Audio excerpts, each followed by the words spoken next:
Bonjour, me voilà pour la suite des tirages de la pleine lune, tirage par éléments. Donc j'ai fait hier les éléments terre, les éléments air et j'attaque aujourd'hui les éléments eau, enfin, l'élément eau avec les signes Cancer, Scorpion et Poisson. Je vais voir si je peux mettre un peu de lumière, si ça change quelque chose. Allez, on va dire comme ça. Donc, c'est parti. Pour les signes d'eau, quelles sont les énergies dans lesquelles ils seront enveloppés aux abords de cette pleine lune du 6 avril 2023, s'il vous plaît. Cancer, Scorpion et Poisson, s'il vous plaît, mes guides. Excusez-moi si tout saute, mais j'ai une trachéite. Et je conçois que ce soit désagréable pour vous, mais j'ai du mal à faire autrement. Dès que je parle un peu... Toc. Allez. Les énergies pour les signes d'eau, Cancer, Scorpion, Poisson, aux abords de cette pleine lune du 6 avril 2023. Bon, comme toujours, hein, vous pouvez passer les tirages si ça vous... la mise en place si ça vous semble long, mais je tiens à les faire devant vous. Voilà. Alors, s'il vous plaît, mes guides, quelles sont les énergies aux abords de cette pleine lune pour les cancers, les scorpions, les poissons, signes d'eau?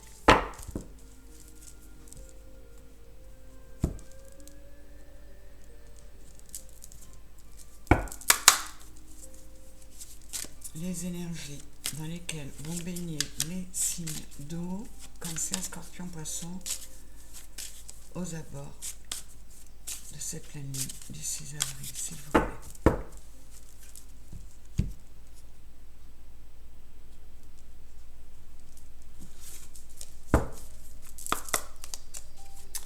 Quelles sont les énergies dans lesquelles vont baigner les signes d'eau aux abords et dans cette période de pleine lune du 6 avril 2023. J'essaie de faire en sorte que vous les voyez tous, mais je pense qu'il y en a que vous ne verrez pas. Il m'en reste encore deux. Quelles sont les énergies à venir pour les signes d'eau aux abords de cette pleine lune du 6 avril 2023?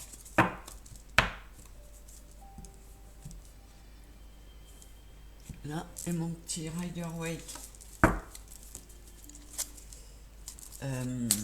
Wheel of the Year. Je le mettrai à côté.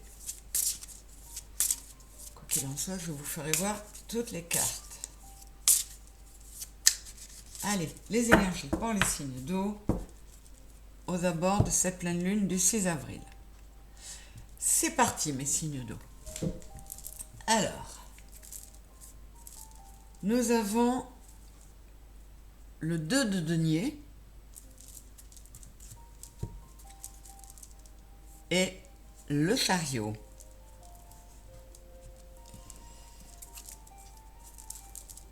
Nous avons la barque avec le grand oracle français ainsi que la chapelle. Elle est déjà sortie pour d'autres signes. La chapelle, la femme réfléchie avec l'oracle de l'énergie et le chemin du temple avec l'oracle des miroirs, la parole et la fécondité. Avec la triade, la fusion et l'initiation. Ça résonne encore avec les autres. C'est l'espoir qui correspond à l'étoile, le 17, avec le tarot psychique.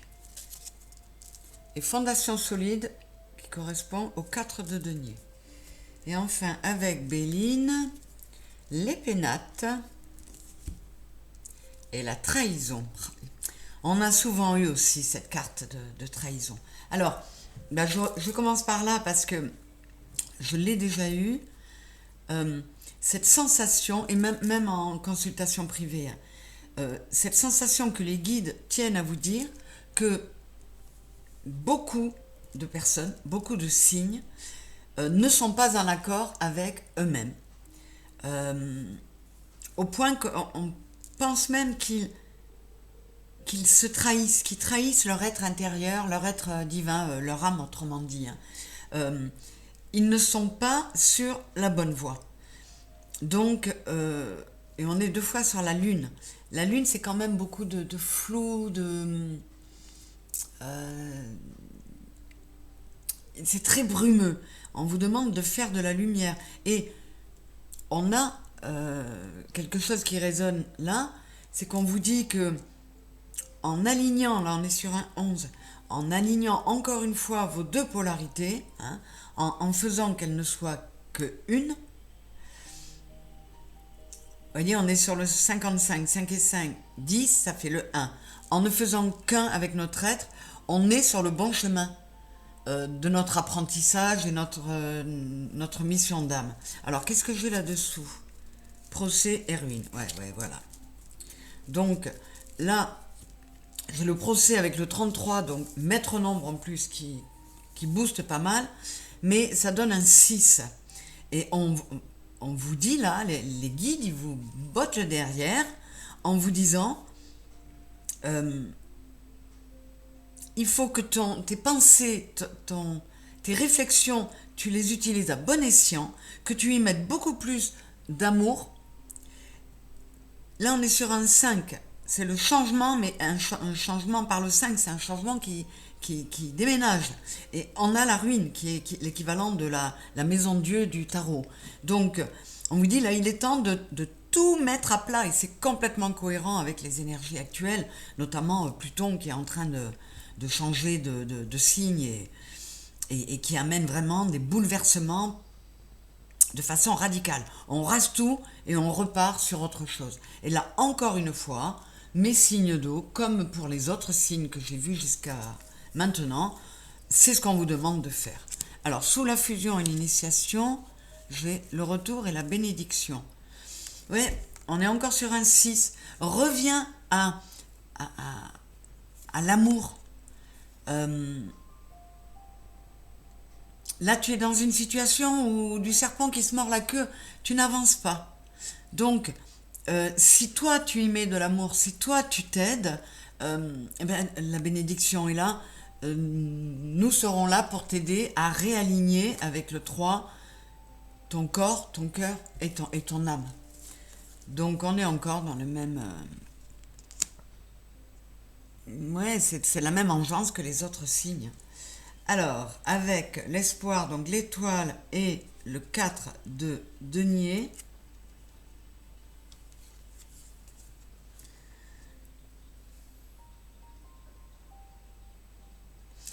oui, alors là, on vous dit encore qu'on est...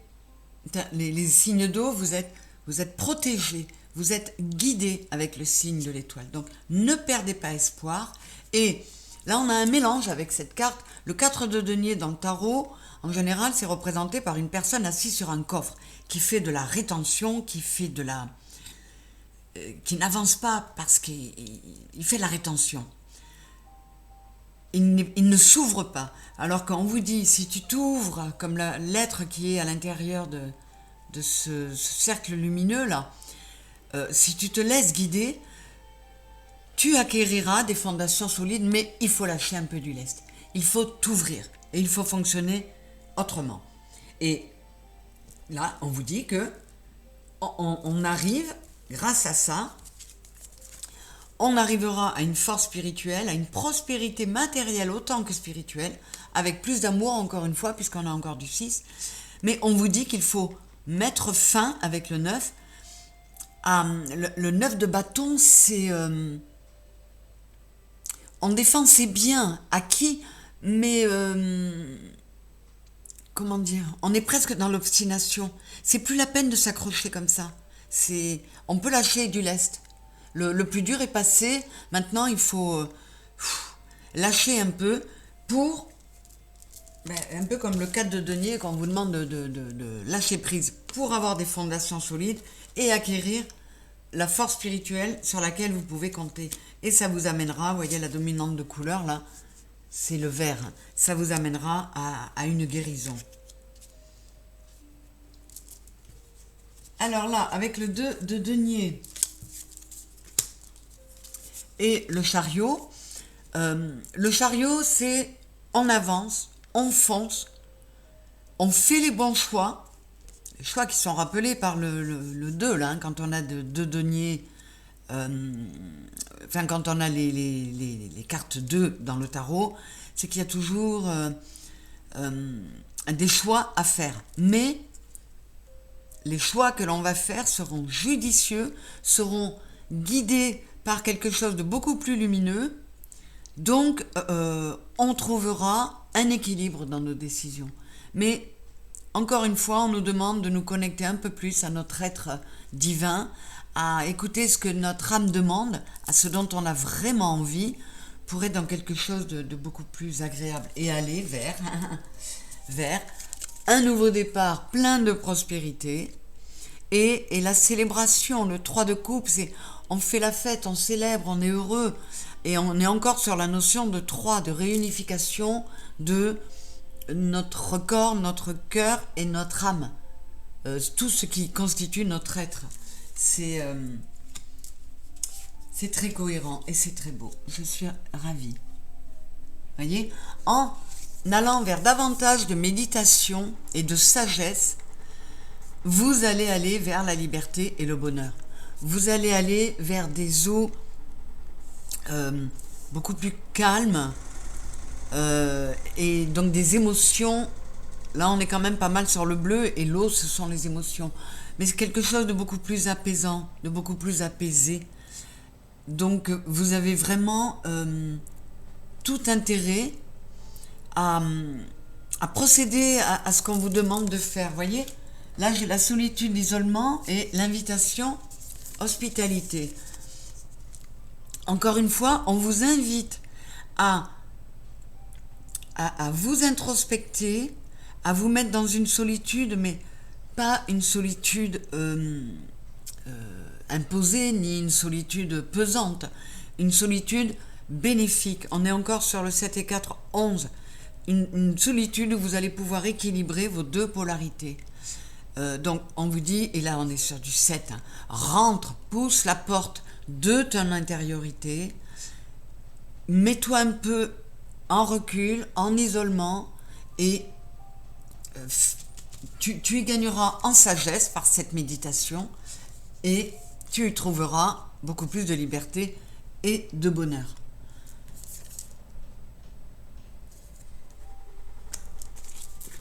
Je vais un peu plus loin parce que c'est intéressant. Il y en a l'horizon et la glace.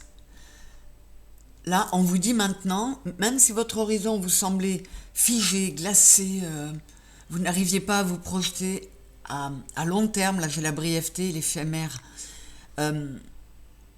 en procédant comme on vous conseille de le faire, vous pourrez avoir des perspectives d'avenir. Sans vivre dans le futur, on le sait, l'essentiel c'est l'instant présent, mais dans l'instant présent, on construit ce qui est à venir. Ce sont encore de superbes conseils. Moi j'adore. Excusez-moi, je refais mon petit ménage. Alors là, on a la femme réfléchie et le chemin du temple. Encore une fois, hein, j'ai le vert de la guérison. J'ai le 7 et 4, 11. On vous dit, réfléchis davantage à la façon de l'impératrice, avec ton côté yin, pour être moins dans le mental et dans l'action qui pousse à faire des choses. Retourne, tu vois, prends le chemin du temple, retourne vers ton temple intérieur avec toute la tendresse, la douceur et la féminité et la douceur que peut y apporter l'impératrice. Donc, je vous fais voir la suite parce que c'est dingue. Hein, on est encore sur un 6 et un 7. Là, on vous le redit, tu trompes ton être intérieur en étant trop axé sur le matériel et en ne faisant pas preuve d'assez d'amour vous voyez, cette femme-là, c'est pas l'impératrice, c'est pas la femme yin pleine de... celle qui est capable d'être féconde. Elle est matérialiste, elle me ferait penser à la reine d'épée, celle-ci. Et on vous demande d'arrêter de vous mentir à vous-même et de vous tromper vous-même. Soyez plus dans l'amour et dans votre côté divin et spirituel. Parce que c'est ce qu'on vous demande, ce qu'on vous conseille même. On ne vous le demande pas, c'est pour vous. Il n'y a pas de jugement avec les guides. On ne vous donne pas d'ordre. On vous donne juste des conseils qui vous feront du bien. Donc, c'est à vous de voir. Hein. Mes amis des signes d'eau, je vais encore aller voir là. Vous voyez, encore une fois, on vous dit... Procède au changement par le 5, encore une fois, les changements. Arrête de blablater, arrête d'imaginer tes projets. Il faut changer et faire en sorte que tes projets, ils existent.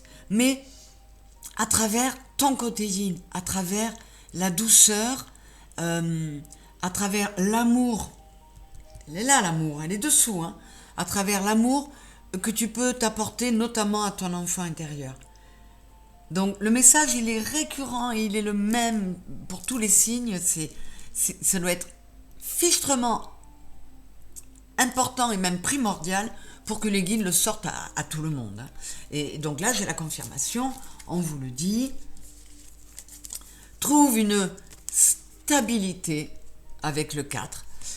En mettant plus d'amour, apporte les changements nécessaires avec le 3 pour retourner vers, je vais presque vous dire votre trinité, le corps, le cœur, l'esprit. On s'aligne, on réunifie toutes les parts de soi avec beaucoup d'amour. Et si on arrête de se trahir, eh bien on va à la réussite. On va à la réussite. On est sur le 8. Pour moi, quelque part, le 8, c'est le signe du karmique. Donc, on ira à la réussite de notre contrat d'âme si on arrête de trahir sa spiritualité. Ce sont des messages magnifiques et tellement en résonance les uns avec les autres que, ouais, moi, ça me scotche. J'espère que vous l'entendez bien. Et que vous constatez comme moi que c'est quand même... Allez voir les autres signes, vous verrez qu'il y a une récurrence. Et puis surtout, c'est important. Les messages sont toujours les mêmes. Là, on ne nous parle pas d'amour, on ne nous parle pas de pro, on ne nous parle pas... On nous parle de retrouver sa part divine. Voilà, c'est le message absolument récurrent. Et ce mois-ci... Je vais donner quelques petites précisions par signe dans chaque élément. Avec le Kami et Yokai, un conseil qui sera donné à chaque signe. Et un arcane majeur du tarot des archanges. Voilà. Donc, je commence avec mes cancers. Alors, l'énergie dominante pour les cancers. On resserre un petit peu là. Hein. On ne reste pas dans les signes d'eau élargis, on resserre par signe. Allez, pour mes amis cancer, l'énergie dominante, la décision. L'arcane 15. Libérez-vous de tout ce qui vous empêche d'aller de l'avant. Besoin de se purifier. Inquiétude injustifiée induite par le manque de confiance en soi. Donc là, on vous confirme encore une fois, le 15 c'est le 6 encore. Amène de l'amour. Purifie-toi. Sois beaucoup plus dans la bienveillance et dans l'amour. Ça te permettra d'avoir davantage de confiance en toi, de t'accorder plus de respect, de t'accorder plus comment dire, plus l'intérêt que tu mérites de te porter à toi-même. Hein. Prends ton envol, sens-toi léger, libère-toi. Mes amis cancer, voilà l'énergie principale. Alors, ça peut vouloir dire aussi que beaucoup de cancers sont en phase de prendre des décisions qui vont les libérer. Hein. Ce sont les énergies. Maintenant, on va regarder avec le Kami et Yokai quels petits conseils on vous donne. Allez.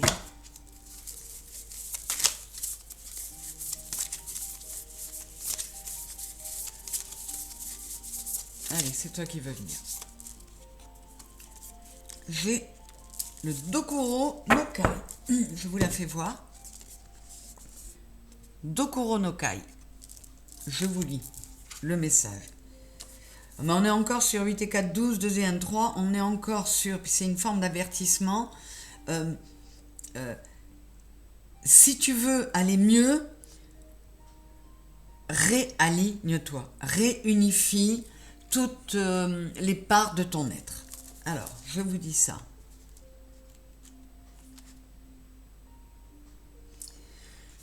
Alors, cette carte démontre que la situation n'est pas un danger, seulement en apparence. C'est vous qui pensez, voyez, inquiétude injustifiée. Libérez-vous de tout ce qui vous empêche d'aller de l'avant. La situation n'est pas un danger, c'est juste une apparence. Il vous faut garder votre sang-froid et faire face à ce qui vous préoccupe. À une phobie, aux parties sombres de soi, à un événement, une émotion passée. Là, on vous dit, il est temps d'affronter tout ça pour pouvoir te libérer de tout ce qui t'empêche d'aller de l'avant. Poursuivez votre chemin sans crainte, ce n'est qu'un épouvantail. Donc les deux cartes sont très, très cohérentes. On vous dit bien, ne te laisse pas démonter par des choses qui n'existent pas, pas réellement. Tu peux les surmonter sans souci. Voilà pour mes amis cancer. La même chose pour mes amis scorpions. Alors, énergie dominante pour les scorpions, s'il vous plaît. En cette pleine lune du 6 avril, enfin, aux abords de cette pleine lune, avant et après. Non, là, il y en a trop. Toi, tu es toute seule, je te prends. La confiance en soi. Là, on est sur l'équivalent du fou dans le tarot. Croyez en vous, écoutez votre cœur, faites ce qui vous procure de la joie. Vous voyez, je vous dis depuis tout à l'heure, de mettre plus d'amour, d'écouter ce qui vous fait vibrer et de faire ce qui vous procure de la joie. On vous le redit. Et on vous dit, allège-toi de tout ce qui ne te sert plus et lâche tout. Et n'aie pas peur de le faire, comment dire, pas foncer tête baissée quand même, comme le bélier dans les énergies duquel on est, mais de faire ça avec de l'amour, voilà. Faire ce qui est le mieux pour vous. Et l'archange Métatron est le seul archange qui ait connu une incarnation, qui ait connu l'existence terrestre. Donc, il sait de quoi il parle. Après, avec Kami et Yokai, petit conseil pour mes scorpions, s'il vous plaît.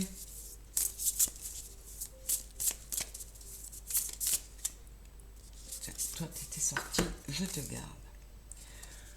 Nous avons, voilà, le Tegata Gaza. Tegata Gaza. Voyons. 8 et 2, 10 et un 11. Encore une fois, le petit rappel. Alors, je ne sais pas ce que ça va nous dire dans le texte, mais encore une fois, rappel qu'il est temps d'harmoniser vos deux polarités et d'être dans, comment dire, de ne pas être dans le conflit intérieur, d'être dans une dualité harmonieuse et non pas belliqueuse.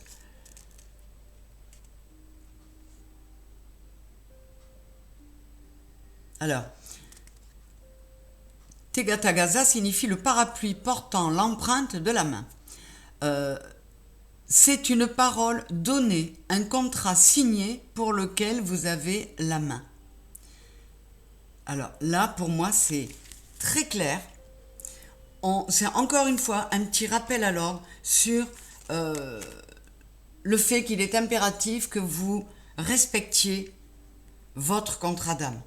Alors, vous, en tant qu'incarné, vous êtes chargé d'appliquer ce qui va permettre de le respecter. Et pour savoir comment le respecter, il faut davantage vous connecter à votre âme, à votre cœur, à ce qui vous procure de la joie. Voilà, c'est vraiment, encore une fois, très cohérent. Voilà pour mes scorpions. Et enfin, pour mes poissons. Les énergies vers lesquelles... les énergies dominantes. L'énergie dominante dans laquelle... alors, laquelle celle-ci. Pour mes poissons, c'est le soleil. Waouh! L'archange Uriel. La vie est merveilleuse, épanouissez-vous grâce aux pensées positives, des idées qui conduisent au succès. 19, 9 et 1, 10, on est encore sur le nouveau départ, mais un nouveau départ très solaire, très lumineux. Donc, encore une fois, soyez positifs, soyez dans les pensées positives, soyez dans l'optimisme, dites-vous que la vie est belle. Et si vous y mettez du cœur et de la joie, si vous mettez de la joie en vous, ben, vos idées, elles vous amèneront à des succès. Qu'est-ce que...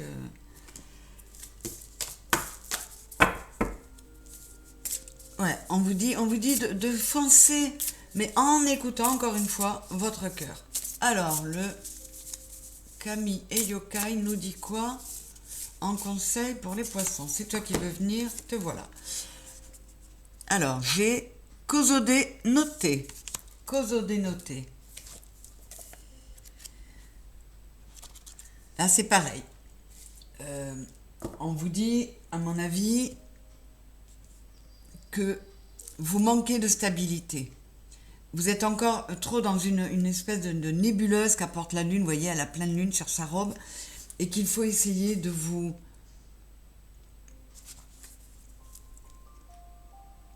alléger, de purifier, comme on l'a dit à d'autres. Cette lame souhaite que votre attention soit portée sur un ou plusieurs objets chargés. Pour moi, là, ce ne sont pas des objets, c'est vous, c'est votre être qui a besoin, c'est le même conseil qu'on a donné à d'autres signes, de se purifier, de confronter ces deux polarités, d'accepter ces parts d'ombre, de valoriser ces parts de lumière et de trouver un équilibre. Voilà, ben je suis ravie encore une fois de voir que c'est cohérent, ça résonne d'un signe à l'autre et j'espère que tous ces conseils des guides vont pouvoir vous aider. Je vous dis à très vite et je vous embrasse très fort.